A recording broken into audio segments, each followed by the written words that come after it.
Halo semua, kembali berjumpa dengan saya Michael Prang. Pada video kali ini, yang sebagai tugas mandiri yang ketujuh untuk mata kuliah kalkulus vektor, saya akan membahas mengenai komponen-komponen percepatan. Gerak sepanjang kurva dengan vektor posisi RT, vektor singgung satuannya adalah T besar dalam kurung T kecil yang sama dengan R aksen T dibagi norm R aksen T.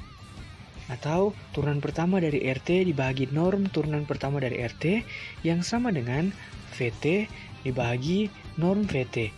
Rumus ini sama seperti dengan yang dibahas di dalam topik kelengkungan. Nah, untuk semua T, vektor tersebut memenuhi TT dikali TT itu akan sama dengan 1. Perlu diingat bahwa perkalian dua vektor yang sama bernilai 1. Dengan menurunkan kedua sisi, diperoleh TT dikali T aksen T ditambah TT dikali T aksen T yang sama dengan 0, maka berlaku TT dikali T aksen T itu akan sama dengan 0, yang menyatakan TT dan T aksen T saling tegak lurus untuk setiap T. Selanjutnya, rumus vektor normal satuan utama, yaitu NT yang sama dengan turunan pertama dari TT dibagi norm turunan pertama TT, atau T aksen T dibagi norm T aksen T. Kita perhatikan, jika kedua ruas ini kita kalikan dengan norm T aksen T, maka hasilnya akan menjadi T aksen T itu akan sama dengan norm T aksen T dikali N. Perlu diingat terlebih dahulu bahwa ada dua jenis percepatan. Yang pertama, percepatan tangensial. Yang kedua, percepatan komponen normal. Sebelum membahas lebih lanjut mengenai rumus dari kedua percepatan tersebut, yang akan kita lakukan adalah menyatakan vektor percepatan. Seperti yang kita ketahui, simbol percepatan yaitu A.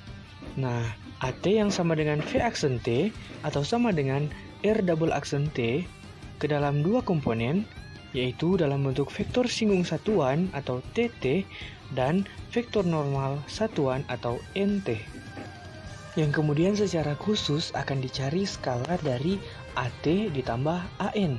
Nah, akan menjadi A sama dengan AT dikali T ditambah AN dikali N. Karena T yang sama dengan VT per non VT atau sama dengan R aksen T per DS per DT, maka V aksen T itu akan sama dengan DS per DT dikali T aksen ditambah T dikali D kuadrat S per DT kuadrat. Juga karena A yang sama dengan V aksen T aksen yang sama dengan norm T aksen dikali N, dan norm T aksen yang sama dengan K dikali DS per DT, maka diperoleh A yang sama dengan T D kuadrat S per DT kuadrat ditambah dalam kurung DS per DT kuadrat dikali K dikali N. Sehingga didapat komponen percepatan tangensial AT sama dengan D kuadrat S dibagi DT kuadrat.